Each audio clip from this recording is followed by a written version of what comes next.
The news reached Earth 12 hours after the attack. Admiral Mi-young Choi was having morning coffee when her aide burst into her office. The young officer's face was pale, his hands shaking as he handed her the emergency report. Mi-young read the message 3 times before the words truly sank in. New Haven, the orphanage. 247 children, all dead. Murdered by the Vexari Empire without warning or cause. She had visited New Haven 2 years ago during a routine inspection tour. She remembered the children running to greet her shuttle. A little girl with blue skin had given her a drawing of spaceships. A human boy had shown her his pet rabbit. They had all been so happy, so safe. Now they were gone. Mi-young's coffee cup shattered against the wall. Her aide stepped back, startled by the sudden violence. But Mi-young was not angry at him. She was angry at herself for not seeing this coming. Angry at the Vexari for their cruelty. Angry at a universe that allowed such things to happen. Call an emergency session of the Federation Council, she ordered. Full assembly. Every representative. I want them all here in 6 hours. Admiral, some of the outer worlds might need more time to... 6 hours, Mi-young repeated, her voice like ice. Tell them if they're not here. We'll make decisions without them. The Federation Council chamber filled quickly. Representatives from 43 human worlds took their seats. Some had traveled through 3 hyperspace jumps to get there on time. Others attended by hologram from distant colonies. All of them had the same expression, shocked grief mixed with growing fury. Dr. Junho Baek arrived last. He was the Federation's chief expert on alien psychology. He had spent 20 years studying how different species thought and behaved. His insights had prevented dozens of conflicts through careful diplomacy, but diplomacy would not bring back dead children. Show them the recording, Mi-young ordered. The chamber lights dimmed. Captain Daeho Kim's face appeared on the main screen. His report was simple and clear. The Vexari fleet had appeared without warning. They had ignored all attempts at communication. They had specifically targeted the orphanage. They had laughed when told about the children inside.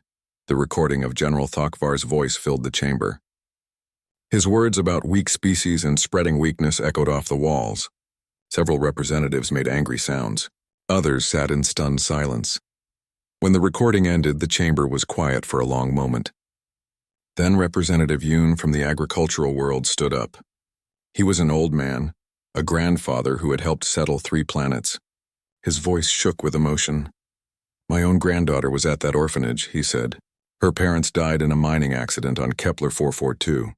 Sujin Park sent me letters every month about her progress. She was learning to read. She loved story time. He paused, wiping his eyes. She was 5 years old. More representatives began to speak. Senator Kim had sponsored the orphanage's construction. Councillor Lee had sent supplies every year. Representative Park had visited just last month. The children were not strangers to these people. They were family. Dr. Junho Baek watched the reactions carefully. He had studied human psychology as much as alien behavior. What he saw in the chamber was not random anger. It was something much more dangerous, the awakening of humanity's protective instincts on a species-wide level. The Vexari have made a critical error, he told the assembly. They think compassion makes us weak. They don't understand that our compassion is exactly what makes us so dangerous when threatened. He activated his own presentation screen. Charts and graphs appeared, showing historical patterns of human behavior during times of crisis. When humans feel their children are threatened, they become capable of remarkable things, Junho explained. Not just individual children, but any children under their protection. The Vexari just attacked the young of 12 different species. They've triggered every protective instinct our species possesses.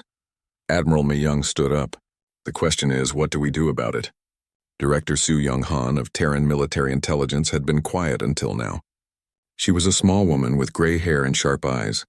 Most people underestimated her until they learned about her background. She had spent 15 years in special operations before joining intelligence. We implement Protocol Omega, she said quietly. The chamber went silent. Protocol Omega was a classified military plan that most representatives had never heard of. Those who knew about it had hoped it would never be used. What is Protocol Omega? Asked Representative Jin from the mining colonies. Soo Young looked at Admiral Mi-young, who nodded permission to explain. Protocol Omega is a total war mobilization plan, Su Young said. It was designed for use against any species that threatens human civilian populations with deliberate extermination. It activates every military resource humanity possesses. It converts our entire economy to war production. It authorizes the development and deployment of any weapons necessary to eliminate the threat. She paused, letting the words sink in. It has never been used because no species has ever done anything horrible enough to justify it. Until now. Representative Chang from the Core Worlds raised his hand. What about diplomatic solutions? Economic sanctions? Limited military action? Dr. Junho Baek shook his head. The Vexari don't respond to normal diplomacy. They see negotiation as weakness. They understand only strength. And they just declared war on our children. Not just our children, added Representative O from the Frontier Worlds. They killed alien children too. Children we had promised to protect. If we don't respond, every species in the galaxy will know that human protection means nothing. Admiral Mi Young called for a vote. All in favor of implementing Protocol Omega against the Vexari Empire? 43 hands rose. Not a single representative voted against it. Motion carried, Mi Young announced. As of this moment, the Terran Federation is in a state of total war with the Vexari Empire. May God help them because we won't. The meeting dissolved into organized chaos. Representatives rushed to contact their home worlds. Military officers began activating classified communication channels.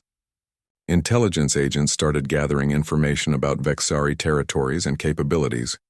Colonel Jae-min, one received his orders while eating lunch at a military base on Mars. He was to take the 7th Expeditionary Force to New Haven immediately. His mission was to investigate the attack site and rescue any possible survivors. Jae-min had served in 3 border conflicts.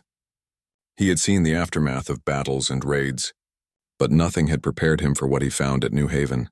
The orphanage was completely gone. In its place was a crater of melted rock and twisted metal. The blast had been so intense that it turned sand into glass for half a kilometer in every direction. Trees were stripped bare. Buildings a mile away had cracked windows. Jaemin's soldiers worked carefully through the wreckage. They used sensors to search for any signs of life. They checked every basement, every shelter, every possible hiding place. Most of their searches found nothing. The Vexari weapons had been thorough, but in the deepest part of the basement behind a collapsed wall, sensor specialist Tae Young found something impossible. Colonel, Tae Young called out, I've got a life sign. Jae-min rushed to the location. His soldiers dug frantically through chunks of concrete and twisted metal. Finally, they broke through into a small emergency shelter. Inside was a little girl, maybe 7 years old. She was unconscious but breathing. Her name tag read Yoonji. She was human with black hair and a tear-stained face. Somehow, the emergency shelter had protected her from the blast. When Yoonji woke up in the military hospital, she asked for Soo-jin. When they told her that Soo-jin was gone, she asked for her friends. When they explained that all the other children had died, she started crying, but between the tears she told them what had happened. How Soo-jin had led them to the safe room. How the aliens had laughed when they were told about the children. How the bad men had said humans were weak and needed to be taught a lesson. Colonel Jae-min recorded every word. He sent the recording to Earth with a simple message. This is what we're fighting for. This is why we cannot lose. Across human space, the mobilization began. Factory worlds started producing warships instead of consumer goods. Research stations began developing new weapons and defensive systems. Training camps expanded to handle millions of new recruits. But the most important change was harder to see. It was the look in people's eyes, the set of their shoulders, the tone of their voices when they talked about the Vexari. The aliens had wanted to teach humanity about weakness. Instead, they had just learned what happened when you threatened human children. The lesson was going to be thorough, permanent, and absolutely devastating. Fleet Admiral Bora Shin stood before the largest gathering of human warships in history. 300 vessels floated in formation around the staging area near Jupiter. Battleships, carriers, destroyers, and support ships from every human world had answered the call. More were arriving every hour. This was Operation Shepherd's Wrath, and Bora was its commander. The name had been chosen carefully. Throughout human history, shepherds were peaceful people who cared for gentle animals. But when wolves threatened their flocks, shepherds became the most dangerous enemies a predator could face. The Vexari Empire was about to learn what happened when wolves attacked human sheep. All ship commanders, this is Admiral Shin. she announced over the fleet communication system. Today we begin the hunt for those who murdered our children. We will not stop until every Vexari military installation is destroyed. We will not rest until their empire learns to respect the innocent. We will show the galaxy what happens when someone threatens those under human protection. In the research stations orbiting Earth, Dr. So-Min Kang worked 18-hour days to complete humanity's new weapons. The Vexari had technology advantages in some areas, but they had made a crucial mistake. They had given humans time to prepare while they celebrated their victory at New Haven. Humans were very good at learning from their enemies. The first breakthrough came from studying Vexari hyperspace technology. Commander Donghyun Yu led a team of engineers who discovered how to modify human jump drives. The new phase jump system could move ships across the galaxy in hours instead of days. We can hit them anywhere. Anytime, Donghyun reported to Admiral Shin. They won't see us coming. The second breakthrough was in manufacturing. Automated shipyards began producing vessels at incredible speed. Unlike other species who built ships one at a time, humans had learned to mass-produce everything: food, clothing, vehicles, weapons, and now warships.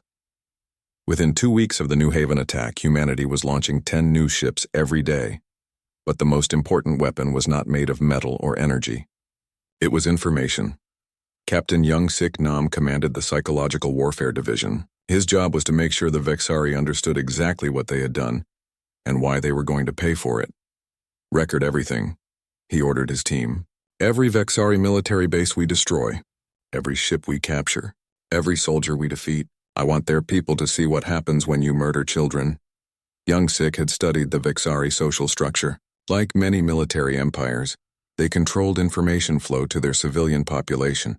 Most Vexari citizens never saw the true cost of their military's actions. They were told that other species were weak and deserved conquest. That was about to change. The first human strike hit a Vexari supply depot on the edge of their territory. Commander Jinho Park led 12 destroyers in a precision attack.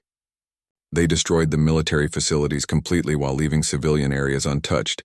But before they left, they broadcast a message to every communication device on the planet. The message showed recordings from New Haven, pictures of the destroyed orphanage, audio of General Thokvar laughing about killing children. This is what your military did in your name, Young-Sik's voice said in perfect Vexari. These were children. They were not soldiers. They were not a threat. Your empire murdered them because they thought it would make humans afraid. The message continued. Now you will see what humans do when you threaten our children. The broadcast reached millions of Vexari civilians who had never heard about the orphanage attack. Their government had told them it was a military victory against human soldiers. Now they learned the truth. Some Vexari were horrified. Others tried to justify it as necessary for the Empire's expansion. But all of them began to understand that this war was different from others they had fought. General Thokvar was not concerned about civilian opinions. He was too busy trying to figure out how humans were moving so fast. His intelligence reports made no sense. Human ships were appearing in multiple systems simultaneously. They struck without warning and disappeared before reinforcements could arrive. How are they doing this? He demanded from his science officers. Unknown, General, replied his chief analyst. Their technology appears to have advanced significantly. Since our last intelligence gathering, what the Vexari didn't understand was that humans shared information in ways their rigid military culture could not imagine. Human scientists published their research openly. Engineers from different worlds worked together on projects. Military contractors competed to build better weapons faster. The Vexari kept their research secret, even from their own allies. This made them secure but also slow to innovate. Humans were the opposite, chaotic but incredibly fast at developing new ideas. Lieutenant Colonel Haewon Kim demonstrated this difference during the Battle of Corvin Station. The Vexari had built a massive defensive fortress to protect one of their major shipping routes. It had shields that could stop any known weapon, automated defenses that could destroy entire fleets. Haewon studied the station for 3 days. Then she did something no Vexari commander would have considered. She asked for help from civilian scientists. Dr. Minho Lee was a university professor who studied solar flares. Dr. Yujin Cho researched gravity fields. Engineer Kyung-Soo Han designed mining equipment. None of them were military experts. But when Haewon explained the problem, They came up with a solution no military mind would have considered. The station's shields are designed to stop energy weapons and physical projectiles, Dr. Lee explained, but they're not designed to handle gravitational distortions. We can use modified mining charges to create artificial gravity wells, added Engineer Han. If we place them correctly, the station's own shields will collapse inward, and solar flare technology can disrupt their automated systems, finished Dr. Cho. They'll be blind and defenseless for several minutes. The attack on Corvin Station lasted exactly 12 minutes. When it was over, the most powerful Vexari fortress in the sector was a cloud of scattered debris. Not a single human ship was damaged. But Haewon's real innovation came after the battle. Instead of moving on to the next target, she broadcast the battle recordings to every Vexari communication network in range. "This is Lieutenant Colonel Kim of the Terran Federation," she announced. "We have destroyed your station because your empire killed children. We did not want to fight you. You forced us to fight by attacking the innocent." The message continued. "Every military installation you built to threaten peaceful worlds will be destroyed. Every ship you use to attack civilians will be captured or eliminated. Every weapon you point at children will be turned against you. But we will not harm your civilians. We will not target your homes or schools or hospitals. We are not like you. We protect children, we don't murder them." The psychological impact was devastating. Vexari military commanders began requesting transfers to safer positions. Their civilian population started questioning why their empire had attacked a children's orphanage. Some worlds openly discussed surrendering to human forces. General Thakvar tried to maintain control by attacking more human colonies. He thought that causing enough damage would force humans to negotiate. He still didn't understand what he was fighting. Each new atrocity only made humans more determined. Each civilian death strengthened their resolve. Each act of cruelty proved that the Vexari Empire needed to be completely destroyed. Captain Hae Jin Song led the defense of Carson's world when Thakvar's forces attacked. The Vexari fleet was 3 times larger than her defending squadron. They demanded surrender within 1 hour. Heejin's response was broadcast across the galaxy. "We don't surrender to child killers. Come and try to take our world." The battle lasted 6 hours. When it was over, 12 Vexari ships were destroyed or captured. 3 human ships were damaged but still functional. The Vexari survivors were taken prisoner and treated according to galactic law. But the most important moment came when Heejin addressed the captured Vexari commander. "Why did you attack our children?" she asked. The alien looked confused. "Children grow up to become enemies. It is logical to eliminate them early. And that," Heejin said sadly, "is why your empire is going to die." The Vexari commander didn't understand her words then, but he would eventually. The entire galaxy would understand what humans meant when they promised to protect the innocent. The hunt had only just begun, and already the Vexari Empire was starting to crack. Their military was being systematically dismantled. Their civilians were learning uncomfortable truths. Their leaders were beginning to realize they had made an enemy that would never stop, never give up, and never forgive. General Thakvar still thought he could win. He still believed that superior firepower would eventually overcome human determination. He was about to learn how wrong he was. Admiral Taehyung Park watched as the massive shape of Aegis I emerged from hyperspace. The mobile shipyard was the size of a small moon, bristling with construction bays and manufacturing facilities. Behind it came Aegis II, then Aegis III, until 12 of the enormous vessels hung in space like mechanical planets. The Vexari had never seen anything like them, neither had most humans until now. "Begin production immediately," Taehyung ordered. "I want a full battle fleet ready within 72 hours. The Aegis stations were humanity's answer to the Vexari's numerical advantage. While traditional shipyards needed months to build a single warship, the Aegis fleet could manufacture entire squadrons in days. Automated systems worked around the clock, churning out vessels designed specifically to counter Vexari technology. Dr. Woo Jin Kang monitored the construction from his command center. He had designed the Aegis project 3 years ago as a theoretical exercise. Now it was humanity's most powerful weapon. "The first batch will be ready in 6 hours," he reported. 12 destroyers, 4 cruisers, and 2 carriers, all equipped with the new adaptive shield systems. The adaptive shields were another human innovation that the Vexari couldn't understand. Instead of using one type of defensive barrier, human ships now employed shields that could change their properties instantly. Energy weapons, physical projectiles, radiation attacks, the shields adapted to stop whatever was thrown at them. But the real revolution was in human ground forces. General Si-Jin Lee stood in the equipment bay watching her soldiers test their new powered armor. The suits made each human warrior nearly invincible, but that wasn't their most important feature. "Show me the mercy protocols," Si-Jin ordered. Sergeant Ki-ho Yoon activated his armor's civilian protection systems. Sensors immediately identified every non-combatant within a kilometer. The suit's weapon systems would refuse to fire at unarmed targets. The armor could even provide medical aid to wounded civilians regardless of their species. "The Vexari think we're soft because we care about civilians," Se-Jin explained to her officers. "They're about to learn that caring about innocents makes us better soldiers, not worse ones." The first test of the new armor came during the liberation of Vexari Colony 7. The planet had been captured from a peaceful species called the Kalani 5 years earlier. The Vexari had enslaved the population and turned their world into a military production facility. General Se-Jin Lee led the assault personally. 2,000 human soldiers in powered armor dropped from orbit, while the Aegis fleet engaged Vexari ships above. The battle for the planet's surface lasted 4 hours. The Vexari defenders fought desperately. They had heard the stories about human mercy and assumed it was propaganda. Surely no species could be both compassionate and militarily effective. They were wrong. Human soldiers moved through Vexari positions like unstoppable machines. Their armor deflected energy weapons. Their shields absorbed projectile fire.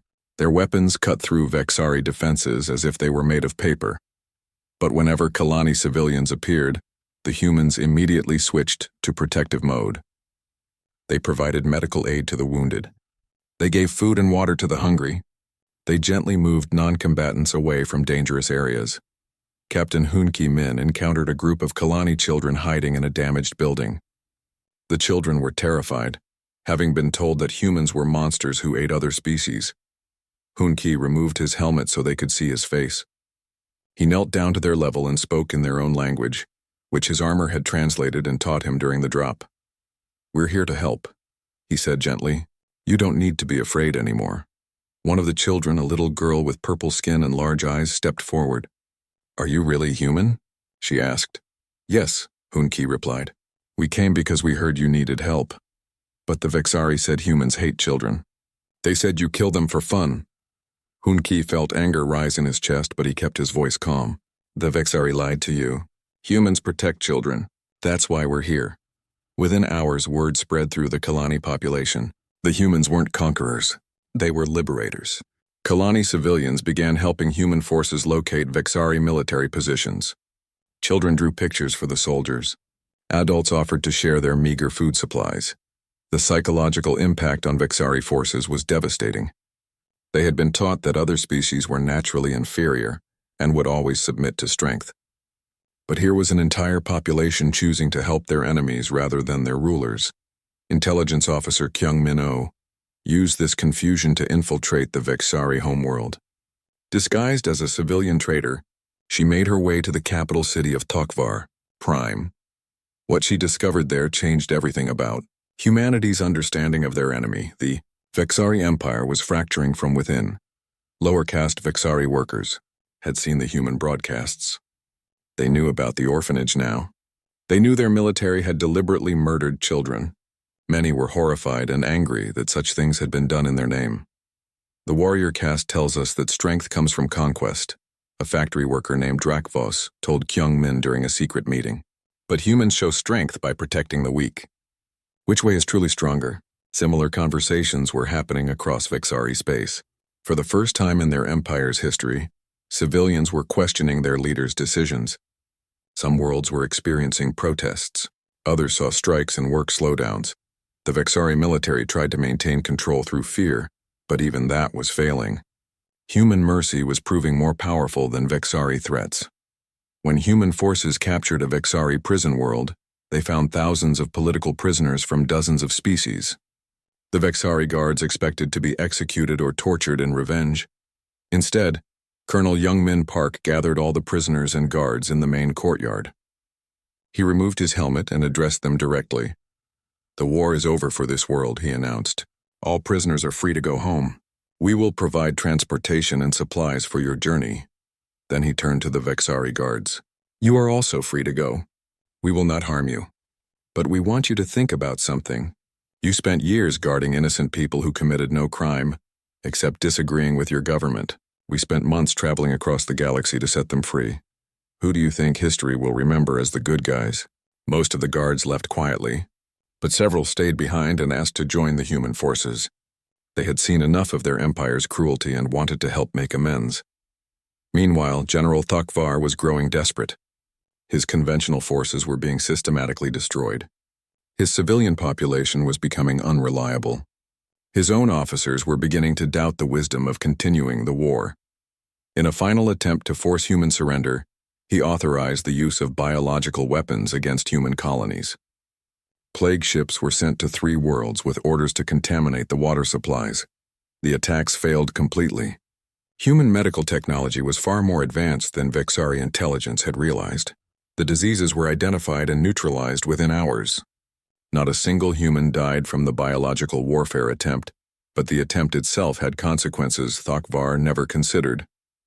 Dr. Woojin Kang had been working on theoretical weapons since the war began. Most were defensive systems or non-lethal technologies, but buried in his research files was something different. Something that had been deemed too dangerous to ever use: the Nemesis Protocol. It was a planet-killer weapon system capable of cracking worlds like eggs. The technology existed, but humanity had sworn never to use it except in the most extreme circumstances. Attempting to use biological weapons on civilian populations qualified as extreme. "Begin Nemesis production." Admiral Myung Choi ordered from Earth. "We gave them every chance to fight honorably. They chose to target our children with disease. Now they face the consequences." The Nemesis weapons were built in absolute secrecy at hidden facilities throughout human space. Each device was small enough to fit in a single ship, but powerful enough to destroy an entire world. The technology was based on principles that most species considered theoretical, impossibilities. But humans had always been good at turning impossible theories into working weapons. When the first Nemesis device was completed, it was loaded aboard Admiral Tae Hyung Park's flagship. His orders were simple: deliver it to the Vexari homeworld and give them one final chance to surrender. If they refused, their planet would be destroyed as an example to any future species that might consider harming human children.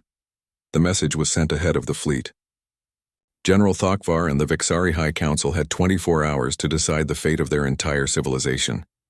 They could surrender and face justice for their crimes, or they could watch their homeworld die and take their empire with it. For the first time since the war began, humans were offering an ultimatum instead of mercy. The Vexari were about to learn why that was much more terrifying. Supreme Admiral Gunwoo Lim stood on the bridge of the massive battleship Righteous Fury, watching the Vexari homeworld grow larger on his screens. Behind his flagship came the largest human fleet ever assembled. Over 800 ships carrying enough firepower to reduce entire star systems to cosmic dust. But the most important weapon was hidden in the cargo bay of his own ship. The Nemesis device was no bigger than a shuttle, but it could crack a planet's core and turn a living world into a ball of molten rock. Gunwoo hoped he wouldn't have to use it. "Admiral, we're receiving a transmission from the planet," reported Communications Officer Yeon Seo Kim. "It's from the Vexari High Council. Put them through, General." Thakvar's face appeared on the main screen. He looked older than in previous recordings, with deep lines around his eyes and gray patches in his scales. The war had aged him badly. "Human Admiral," Thakvar said, his voice trying to sound strong, "you may have won some battles, but you cannot defeat the entire Vexari Empire. We are prepared to fight to the last warrior." Gunwoo studied the alien's face. Behind the brave words, he could see fear. "Good. The Vexari should be afraid." "General Thakvar," Gunwoo replied calmly, 3 months ago you murdered 247 children because you thought humans were weak. Today your empire is in ruins. Your fleet is destroyed. Your colonies have surrendered or been liberated. You have one ship left this conversation." He paused, letting the words sink in. "I'm here to offer you something your species has never shown others. I'm offering you mercy. Tokvar's eyes widened. What are your terms? Unconditional surrender of all Vexari military forces. Public trials for all officers involved in war crimes. Reparations to the families of every victim. And you personally will stand trial for the murder of those children. Impossible, Tokvar snarled. The Vexari bow to no one. Then you die, Gunwu said simply. All of you. Your planet, your people, your entire civilization. We gave you every chance to choose honor over pride. You chose pride. Now you choose between life and death. The transmission ended. Gunwu turned to his weapons officer. Prepare the Nemesis device. If they don't surrender in 1 hour, we'll show them what happens when someone threatens human children. But down on the planet's surface, something unexpected was happening. Chancellor Yejin Cho had been broadcasting to the Vexari population for weeks. Her messages were different from typical military propaganda. She didn't threaten or boast. Instead, she simply told the truth about what the war had really been about. We didn't want this fight, her voice said from hidden transmitters across the planet. We were content to live in peace, raising our children and building our worlds. Your leaders chose to murder innocents because they thought it would make us afraid. Instead, it taught us something about your empire that you probably didn't know yourselves. Your leaders don't care about you any more than they cared about those children. To them, you're just tools to be used and discarded. But it doesn't have to be this way. You can choose differently. You can choose to protect children instead of killing them. You can choose to build instead of destroy. You can choose to live. The broadcasts had been having an effect for weeks. Now, with human ships filling the sky above their world, many Vexari were making their choice. Factory worker Drakvos had been listening to Chancellor Cho's messages for weeks. He had children of his own, 2 small ones who played in the city parks and asked innocent questions about the stars. The idea of anyone deliberately killing children horrified him. We have to do something, he told his fellow workers. The humans are right. Our leaders have become monsters. Similar conversations were happening in factories, offices, and homes across the planet. For the first time in Vexari history, ordinary citizens were openly defying their government. It started with work stoppages, then protests, then something that had never happened before in Vexari society, a popular uprising against the warrior caste. General Thokvar was in his command bunker when the reports started coming in. Civilians were surrounding military bases. Workers were shutting down weapon factories. Even some of his own soldiers were laying down their arms. Order all units to fire on the protesters, he commanded. Sir, his aide replied nervously, many of the protesters are the families of our soldiers. They're not going to shoot their own wives and children. Then they're traitors too. Arrest anyone who refuses to follow orders. But there were too many traitors. Within hours, most of the planet's military was paralyzed by soldiers who refused to fight their own people. The warrior caste that had ruled the Vexari Empire for centuries found themselves outnumbered and powerless. The end came when a group of civilian leaders, led by factory supervisor Kelmar, broke into Thokvar's bunker. The general was found cowering behind his desk, still demanding that someone follow his orders. Your orders killed children, Kelmar said simply. We won't follow them anymore. They bound Thokvar with metal cables from the factory where Kelmar worked. Then they sent a message to the human fleet. Human Admiral, Kelmar's voice came over the communication system. This is Kelmar of the Vexari Workers' Council. We have arrested General Thokvar and his officers. We surrender all military forces to your justice. We beg for mercy for our people, who were not told the truth about what was done in our name. Gunwu listened to the transmission with surprise. He had expected to either negotiate with leaders or destroy the planet. He hadn't expected the Vexari people to overthrow their own government. This is Admiral Lim, he replied. We accept your surrender. Prepare to receive human representatives. Any who cooperate with war crimes investigations will be treated fairly. Any who resist will face the consequences. But first, we want to speak with your children. Ambassador Ji-Hoon Ryu led the human delegation that landed on the Vexari homeworld. He had spent years studying alien cultures and spoke 17 different languages. But this was the most important diplomatic mission of his career. The meeting took place in a large park in the capital city. Thousands of Vexari civilians gathered to see the humans who had defeated their empire. Many were afraid. Others were curious. All of them were uncertain about what would happen next. Ji-hoon stood before the crowd with a small group of human soldiers. But these weren't the heavily armed warriors the Vexari expected. They were teachers, doctors, and engineers, people who built things instead of destroying them. People of the Vexari homeworld, Ji-hoon announced in perfect Vexari. 3 months ago, your military leaders made a terrible mistake. They thought that killing children would make humans afraid. Instead, it taught us that your empire needed to be stopped. But you are not your leaders. Your children are not responsible for the crimes of your government. We came here to end a threat, not to punish the innocent. He gestured to his companions. These humans are here to help you rebuild, to teach you new ways of solving problems without violence, to show you what it means to protect children instead of harming them. A young Vexari child stepped forward from the crowd. She was small, with bright scales and curious eyes. She looked up at Ji-hoon without fear. "Are you really going to help us?" she asked in a tiny voice. Ji-hoon knelt down to her level, just as Captain Hoon Ki-min had done with the Kalani children. "Yes," he said gently. "That's what humans do. We protect children. All children, even Vexari children." The little girl smiled and hugged his leg. Around the park, other Vexari children began approaching the humans. Their parents watched nervously at first, then with growing amazement as the humans treated their children with obvious kindness. The trials of Vexari war criminals took place over the following months. General Thakvar and his officers were found guilty of crimes against sentient beings. Most received life imprisonment. Thakvar himself was sentenced to spend the rest of his life working in a children's hospital, caring for the innocent he had once tried to destroy. The Vexari Empire was officially dissolved. Its former territories became independent worlds under human protection. Many chose to join the Terran Federation. Others established their own governments based on principles of protecting the weak rather than exploiting them. But the most important change was harder to measure. Across the galaxy, other species had watched the war with fascination and growing respect. They saw how humans fought, with overwhelming force when necessary, but also with incredible restraint. They saw human mercy toward enemies who had shown none themselves. And they learned a lesson that would echo through history.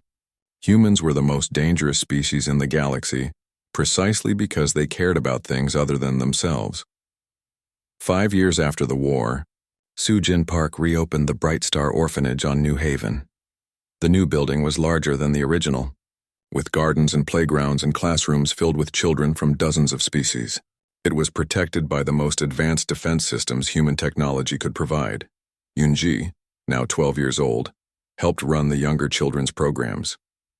She still had nightmares sometimes about the day the Vexari ships came, but she also had something else. An absolute certainty that such things would never happen again, because now the galaxy knew what humans did when someone threatened their children. The massive space station called Nexus Prime floated in the darkness between stars. It was the size of a small moon, built from metals that glowed with a strange blue light. Inside its walls, the most powerful beings in the galaxy gathered for an emergency meeting. They called themselves the Galactic Council. Admiral Kang Daiho stood in his small office aboard the Earth Defense Ship Defender. He was a tall man with gray hair and tired eyes. His uniform was simple compared to the fancy clothes worn by other species in the galaxy. He stared at the message that had just arrived on his screen. The words made his blood run cold. To the primitive species known as humans, the message began. You have 7 standard days to leave your homeworld. Earth will be taken by the Galactic Council for security reasons. If you refuse, your entire species will be destroyed. Kang Daiho read it 3 times. Each time his anger grew stronger. For 300 years, humanity had lived in peace in their small corner of space. They traded with other species when they could. They never started wars. They never threatened anyone. Yet here was this message, treating them like insects to be swept away. The Admiral touched a button on his desk. A hologram appeared showing the face of Dr. Park Mira. She was the smartest person he knew, working as the head of Earth's science division. Her black hair was pulled back in a simple style, and her eyes were sharp with intelligence. Did you get the message too? Kang Daiho asked. Yes, Dr. Park Mira said. Her voice was calm, but he could see worry in her face. I've been expecting this for years. The aliens think we're weak. They think we can't fight back. Can we? The Admiral asked. They say they have 50,000 ships coming our way. We barely have 500. Dr. Park Mira was quiet for a moment. Then she smiled, but it wasn't a happy smile. It was the kind of smile a person made when they knew a secret that others didn't. Admiral, I need to speak with you and Commander Lee Jinho. In person, right away. An hour later, the three of them sat in a secure room deep inside Earth's main space station. Commander Lee Jinho was younger than the other two, with short black hair and quick movements. He was in charge of Earth's special forces, though most people didn't know what made them so special. Tell me, Dr. Park Mira said, looking at both men. What do you know about the Shadowgate project? Kang Daiho frowned. I've heard whispers, something the science division has been working on for decades, but it's classified above my level. Mine too, Lee Jinho added, though my soldiers sometimes joke about the big secret that will save us all. Dr. Park Mira stood up and walked to a wall panel. She pressed her hand against it and the lights in the room dimmed.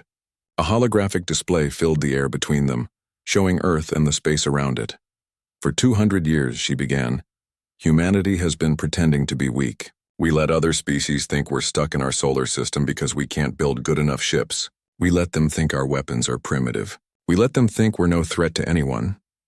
The hologram changed, showing strange energy patterns around Earth that looked like cracks in space itself. The truth is, we've been building something that required us to look harmless while we worked.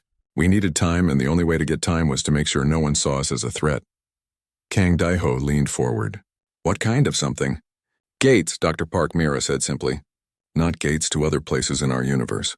Gates to other universes entirely. Places where humanity exists but evolved differently. Lee Jinho's eyes went wide. You're talking about other dimensions? Exactly. In some of these dimensions, humans became great warriors. In others, they learned to control time itself. In still others, they found ways to make their bodies and minds stronger than any alien species. The hologram showed flashes of different worlds. On one, massive human ships that looked like living creatures flew through space. On another, human soldiers moved so fast they seemed to disappear and reappear. On a third, cities floated in the air while humans with glowing eyes worked on machines that bent space around them. We've made contact with 12 different dimensions where humans exist, Dr. Park Mira continued, and we've made a deal with all of them. If any version of humanity is threatened with extinction, the others will come to help. Kang Daiho felt his mouth go dry. How many ships are we talking about? From all dimensions combined? About 200,000. All hidden in space that exists between our reality and theirs. Waiting. Lee Jinho stood up suddenly. Why are you telling us this now? Dr. Park Mira's expression became serious. Because President Kim Hye-jin is meeting with the Earth Leadership Council right now. They're deciding whether to activate the Shadowgate protocol, whether to reveal what humanity really is. At that moment, an alarm began to sound throughout the station. A voice came over the intercom system. All senior staff report to the main briefing room immediately. Priority Alpha Alert. The three of them hurried through the corridors of the station. Other officers and scientists were moving quickly, their faces showing confusion and worry. No one had heard a Priority Alpha Alert in over 50 years. In the briefing room, President Kim Hye-jin stood at the front. She was a woman in her 60s with silver hair and a strong voice that commanded attention. Around her sat the 12 members of the Earth Leadership Council, along with the top military and science leaders. Ladies and gentlemen, President Kim Hye-jin began, we have received an ultimatum from the Galactic Council. They demand we surrender Earth in 7 days or they will destroy our entire species. Worried voices filled the room. Some people shouted questions. Others argued about what to do. President Kim Hye-jin raised her hand for silence. For over 2 centuries, she continued, humanity has prepared for this day.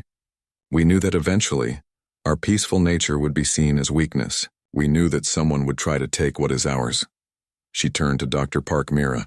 Doctor, please explain the Shadowgate project to everyone. For the next 30 minutes, Dr. Park Mira told the assembled leaders about the hidden truth of humanity's last 200 years.